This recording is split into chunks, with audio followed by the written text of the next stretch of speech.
Hello everybody, thanks for joining Sam's Device Advice today. The whole purpose of these videos is to try to make educators' lives a little bit easier. Now a lot of these videos could be used for students as well, but my main goal is to make sure that educators get to use the tools available for them and really just make your life a little bit easier. So today we're going to be talking about Google Chrome, the browser itself. Now, this video is for essentially day one. I am imagining that you are coming into a school board for the first time that's using Google, and they've just given you your login and password, and you are doing your best to just get yourself set for the year. This could also be a nice follow-up later on in the year, and this actually is a pretty good video for students to follow as well. So let's take a look at my desktop, and we're going to talk about actually using Google Chrome today. So what we're going to do is we're going to open up Google Chrome for the first time. So you might see it on your desktop looking like this. If you don't see it on your desktop, all you need to do is go to your Start menu. If your Start menu looks a little bit different, that's all right. I'm using Windows 10. You might be using an older version, and you'll find Google Chrome there as well. So what I'm going to do is I'm going to open up Google Chrome from my desktop, and this is going to be the browser you want to use going forward. Try not to use Internet Explorer if your school board is a Google board now.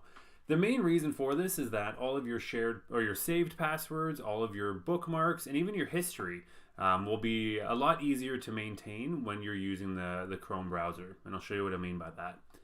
So once we're open here, we need to log into the browser itself to make sure that all of our passwords and extensions and everything are transferred over. So let's click on this button up here. It's right beside the three dots. This is Google's overflow or menu button.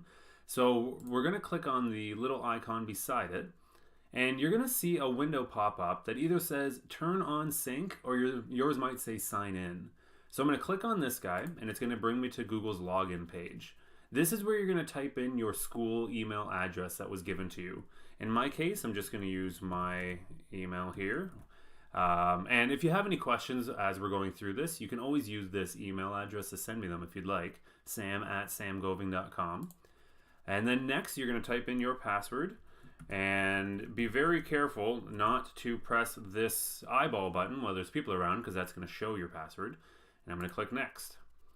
Now, you're going to likely see one or two additional pop-ups after you sign in. So one of them will say turn on sync, and you definitely want to turn this on. So this is where it's going to allow you to transfer your bookmarks, history, passwords, and other settings you make around to different computers. So your home computer at your house will work the same way and react the same way to you as your classroom one does. You might also see a window that pops up from your school, and there's a button that says link data. You definitely want to do that, and that's the same option as what we just did for turning on sync. It's just linking your data from different devices, which is a good idea. So now that you see I've logged in, you can see my icon up here. If you'd like to change your icon, when you open up a new tab, on the top right up here, you're going to have it's probably going to be your first initial. If you click there, you can click in this little window to change your picture, and you can upload pictures, you can find pictures you have. Yeah, if you have one on your desktop that you like. But Google also has a number of just little icons you could use instead. The other thing you've noticed now that I've logged in is that this bar here, the bookmarks bar, has populated with all of the bookmarks that I've saved on another computer. And you're also seeing these extensions pop up. Now these extensions are essentially little programs that really just power up Google Chrome. And the big ones you're going to be seeing this year are likely going to be the Read and Write for Google Chrome and the Screenshot Reader from the same company. And if you're familiar with Kurzweil, this is essentially the same very similar features at least. It's going to have text-to-speech and speech-to-text for students, and I'm going to go into that one a little bit deeper in a future video. Now let's talk about your bookmarks down here. So I'm going to give you a little example of how to set this up when you're first getting this running.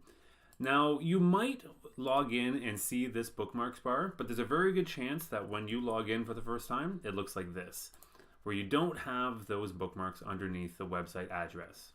To turn that on, it's just as easy as going to your menu button, these three dots over here, go down to bookmarks, and then click on the option that says show bookmarks bar. You might see that I will press Control-Shift-B, and that's the hotkey for that, but that's just because I'm incredibly nerdy. So To make a bookmark, it's pretty easy, and there's a number of ways to do this, but this is my favorite. I'm going to click and hold on this lock beside my website address, and while holding down the mouse button, I'm going to drag it onto this bar.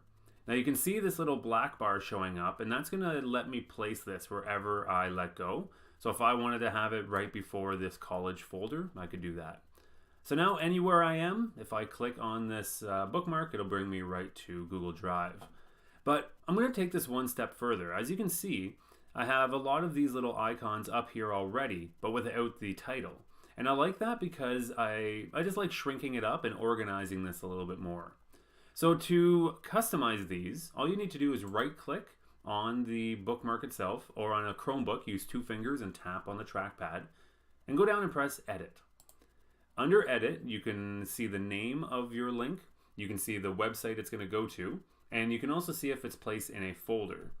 So some people like to erase, so it's just one word for this to shrink it up a little bit. So now you could just have drive. But once you've used this for a while and you're familiar with the icon, you can go ahead and delete the name of it and click save. And now you actually just have this icon itself. So you see I actually have a couple of these for different demonstrations. And if you want to get rid of one you've made, same thing, right click. Instead of going to edit, you're going to click delete. So I have my Google Docs one here, Google Drive. Now you see I also have these folders made. Once you start using this quite a bit, you're likely going to have a lot of different bookmarks, whether it's for lesson plans or different resources you'd like to share. And I just find it makes it a lot easier to find them this way. So what we're going to do to make these folders is very similar, but find an empty spot on your bookmarks bar, and again, right click. We're going to bring our mouse down to where it says add folder, and I'm going to click add folder here, and then you can have your title here. So if this is going to be for my science class, I will label this folder science. And now next time when I go to make a bookmark, I just again click and drag this lock, but I'm going to bring it directly into the folder that I want it to go into, and you can see that it's going to let me drop it right in there. So then when you want to get access to it again in the future, all you have to do is press on the folder itself. So that's essentially what we're going to be looking at today. Just a nice quick overview of your day one.